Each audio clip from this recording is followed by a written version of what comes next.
जय भीम, जय भारत, जय संविधान। अंबेडकर नेशन से गौतम रत्ना। और आज हमारे स्टूडियो में मैडम निर्देश सिंह जी और भिक्कू हैं विनाचार्य जी। तो कुछ बहुजन समाज से जुड़े मुद्दे और बुद्धिज्म से जुड़े मुद्दों पर उनसे बात करेंगे। आपका हमारे स्टूडियो में बहुत बहुत स्वागत है निर्देश जी। आप अंबेडकर नेशन पे आए। आप अभी आप देख रहे हैं अभी एक क्या बोलते हैं इसको, त्योहार का सीजन बोलते हैं। जिस तरह से नवरात्रे ये सब पे और खास तौर से बहुजन समाज की महिलाएं भी उस पर व्रत रखना या जो भी एक्टिविटी है धार्मिक हिंदू के हिसाब से करती हैं। तो आपका क्या कहना है इसके बारे में? देखिए, जितनी भी महिलाएं आज से व्रत कर रही हैं वो पिछले घर परिवार के माहौल से सीख कर रही है, क्योंकि उनको परिवार में सिखाया गया कि इनका व्रत करने से शक्ति प्राप्त होती है। लेकिन मैं उन महिलाओं से पूछना चाहती हूँ, अगर शक्ति ही प्राप्त होती है तो फिर देश के अंदर आज भी महिला शोषण अधिक क्यों है? इसी भारत में एक तरफ तो देवी कहकर पूजा जाता है और इसी भारत में जब रेप रेट देखते हैं तो ज्यादा पाया जाता है। तो जिस देश में देवियों का इतना वास है, जहां देवियों की सुरक्षा, देवियां सुरक्षा के लिए रखी गई हैं, हर देवी के हाथ में हथियार है, तो वहां पर महिलाएं सुरक्षित होनी चाहिए थी। वहां तो महिलाओं पर अत्याचार होना ही नहीं चाहिए था। वहां घरेलू हिंसा नहीं होनी चाहिए थी, वहां भ्रूण हत्या नहीं होनी चाहिए थी, वहां रेप नहीं होने चाहिए थे, वहां मानसिक शोषण नहीं होना चाहिए था, शारीरिक शोषण नहीं होना चाहिए था। लेकिन सबसे ज्यादा अगर शोषण की बात करें तो महिलाओं का ही होता है।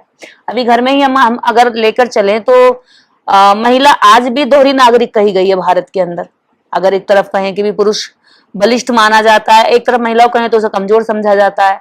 जब देवियां इतनी शक्तिशाली रही, जो जीव निकाल करके किसी भी व्यक्ति का वध कर देती थी, तो उनकी पूजा करने वाली इतनी कमजोर क्यों है? जो पति से बाल पकड़ करके पिट रही हैं, वो इतनी कमजोर। काली माता पे सवाल उठा रहे हैं इसका।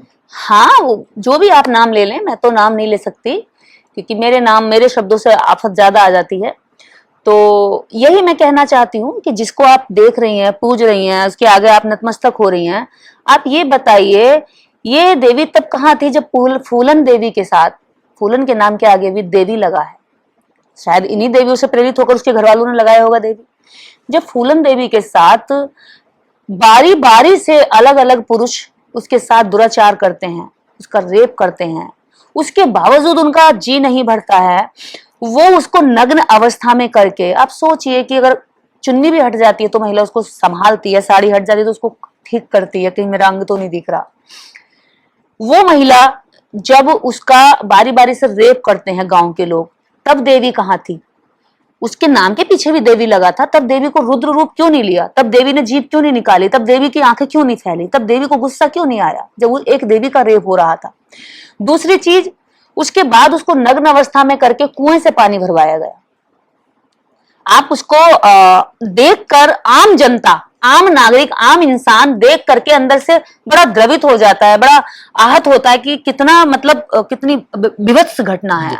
आप और हम देखेंगे तो अभी वो वेंडिट क्वीन एक मूवी उस पर बनी हुई थी, वो देखी नहीं गई। हम जब वो मूवी देखते हैं घर में तो बच्चों को नहीं दिखाते उस सीन को कि बच्चों को हलक कर देते हैं, उसको आगे कर देंगे, क्योंकि वो देखने योग्य भी नहीं समझते। और उसके साथ वो घटा। तो सोचिए कि जिस महिला का नाम फूलन और ऊपर से देवी, उसको नग्न अवस्था में कुएं से पानी भरवाया जा रहा गांव के लोगों के सामने, और एक भी देवी के अंदर हलचल नहीं होती है।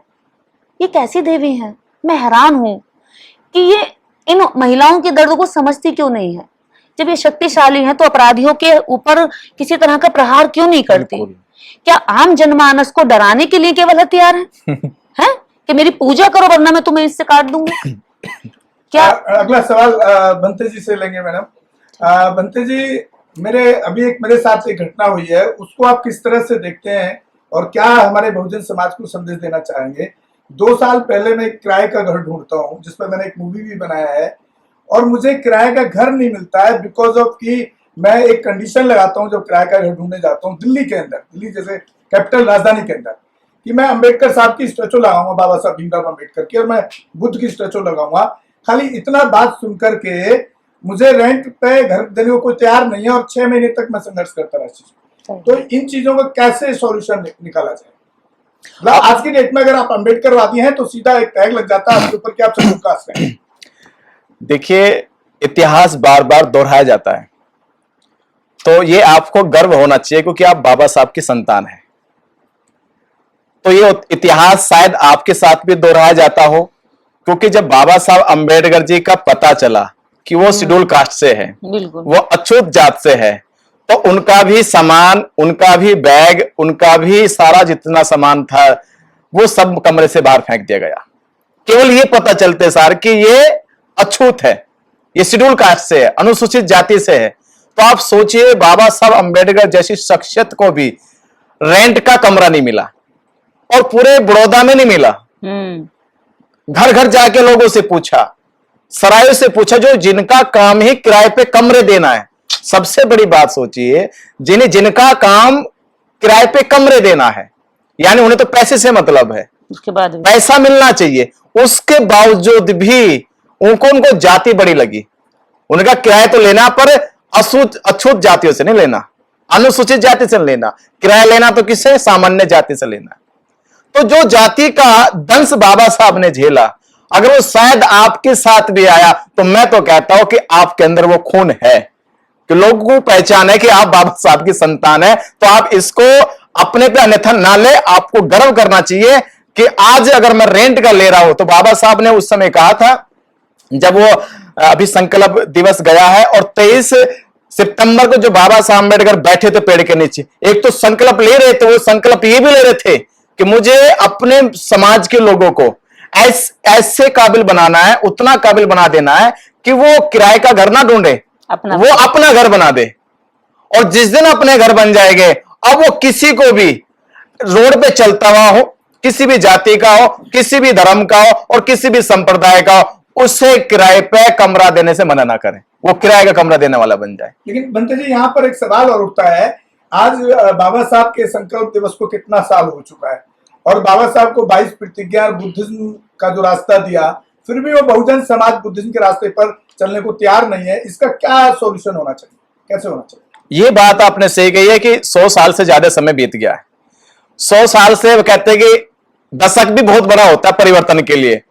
एक मनुष्य जीवन में दशकों में परिवर्तन आता है, यहां तो पूरी सदी गुजर गई है, और पूरी सदी के बाद भी अगर समाज उस व्यवहार को जो बाबा साहब के साथ हुआ, उसे आज भी नहीं समझ पा रहा कि बाबा साहब के साथ जो अपमान हुआ, जो भेदभाव हुआ, जो उनके साथ अपमानित घृणित सोच रखी गई, वो केवल जाति की वजह से, कि बाबा साहब अंबेडकर की जाति लोग जानते थे महार है, यानी अछूत जाति से है। यानी महार होने के नाते अमेरिका और लंदन से पढ़ने के बाद भी बाबा साहब की जाति ने पीछा नहीं छोड़ा, और बाबा साहब ने उसी जाति को 1935 में छोड़ दिया। 1935 में छोड़ दिया, पर समाज आज 105 साल के बाद भी, वो 17 में घट रही, आज 2022, 105 साल के बाद भी अगर समाज नहीं जान पाया कि तुम्हारे शोषण का, तुम्हारे अत्याचार का, तुम्हारे ऊपर घट रही घटनाओं का जो कारण है वो तुम्हारी जाति है। इस जाति से तुम अगर आज भी बाहर नहीं निकल रहे हो, तो तुम स्वयं अपने शोषण के, अपने अत्याचार के, अपने ऊपर बढ़ रहे जुल्म के खुद ही वजह हो, इसमें कोई दूसरा वजह नहीं। फिर नितेश जी, आप समाज के बीच में काफी काम कर रही हैं, तो आपको लग रहा है कि ये समाज कुछ इसमें सुधार होगा, जो बाबा साहब की आइडियोलॉजी उस पर चलने का काम आपको दिख रहा है क्या? देखिए, समाज में सुधार तो आ रहा है। रिजल्ट इसका यह है कि हम युवा यहाँ बैठे हैं, आप यहाँ बहुत सारे कैमरे के पीछे भी युवा बैठे हैं, तो ये सुधार की ही गति है। लेकिन इस पर काम करने वाले और इसके प्रचार प्रसार के माध्यम बिल्कुल शून्य में है, बिल्कुल से शून्य में है। जब प्रचार होता है तो झूठ भी लोगों तक पहुंच जाता है, और जब प्रचार नहीं होता तो सच भी मर जाता है। तो यहाँ पर यही हो रहा है भारत के अंदर। मैं हर चैनल पर इंटरव्यू में यही कहती हूँ कि वो झूठ के प्रचार को काफी चरम तक पहुंचा रहे हैं। 1000 साध्वी हैं, 1000 प्रवचन करता है, कथावाचक हैं, और गली गली मोहल्ले साधु संत है ना घूम रहे हैं। क्या कर रहे हैं वो? उस आडंबर का प्रचार कर रहे हैं, झूठ का प्रचार। लेकिन अंबेडकर का प्रचार करने वाले कितने लोग हैं? आप मुझे पूरे देश भर में लिस्ट जारी करके बताना कि उंगलियों पे भी नाम उंगलियों पे गिन सकते हैं आप उनको। तो जो झूठ का प्रचार अधिक है, सच का प्रचार नहीं है, इसलिए वो अभी पीछे है। उसके बावजूद भी इतने सारे लोग जान रहे हैं, मैं ये सोच रही हूँ, फिर भी जान भावनाएं आहत कर रही है। बहुत बहुत धन्यवाद नितेश जी और बनते विनाचार्य जी कि आपने बड़ा अपना कीमती समय हमें दिया, और एक बहुत अच्छी आपने जानकारी लोगों तक पहुंचाई, और इसी के साथ विदा लेते हैं। बहुत बहुत धन्यवाद। और हम दर्शकों से उम्मीद करते हैं कि हमारा चैनल अम्बेडकर नेशन को लगातार देखते रहें, ताकि हम बहुजन समाज को जागरूक करते रहें। और खास तौर से जो अम्बेडकर नेशन काम कर रहा है वो एट्रोसिटीज पर न्याय दिलाने के लिए काम करता है। तो जितने ज्यादा लोगों तक हमारी बात पहुंचेगी उतने ज्यादा एट्रोसिटीज पे हम काम कर पाएंगे। आपका बहुत बहुत शुक्रिया। दोबारा से धन्यवाद। रोको मत, हमें टोको मत, हमें आगे बढ़ते जाना है। जय भीम का नारा लगाना है, जय भीम का नारा लगाना है। जय भीम, जय भीम। अम्बेडकर नेशन चैनल आर्थिक समस्या से गुजर रहा है।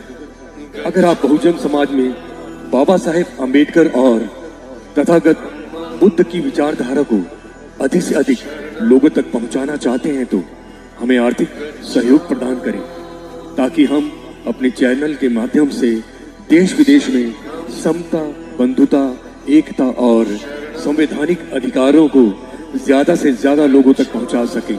आप अपनी सहायता राशि नीचे लिखे खाते में जमा करा सकते हैं।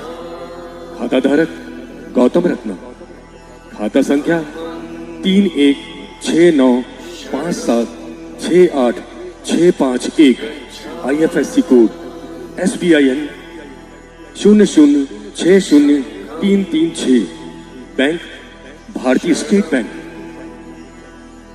आप हमारे बैंक खाते का विवरण स्क्रीन पर भी देख सकते हैं। Hello friends, hi everyone, welcome to Rose Cinema, Rose Cinema पे आपका स्वागत है। जहां आपको देखने को मिलेगा roasting, hosting, action, comedy, suspense, sting, untold story. हमारे चैनल रोज सिनेमा को लाइक, शेयर एंड सब्सक्राइब करना मत भूलिएगा। भूलिए। मैं गौतम रत्ना आपका बहुजन फिल्म प्रोडक्शन में स्वागत करता हूं, और आप हमारे प्रोडक्शन हाउस के अंदर अपना कैरियर बना सकते हैं as a film director, as a producer and actor and actress and editor and cinematographer also.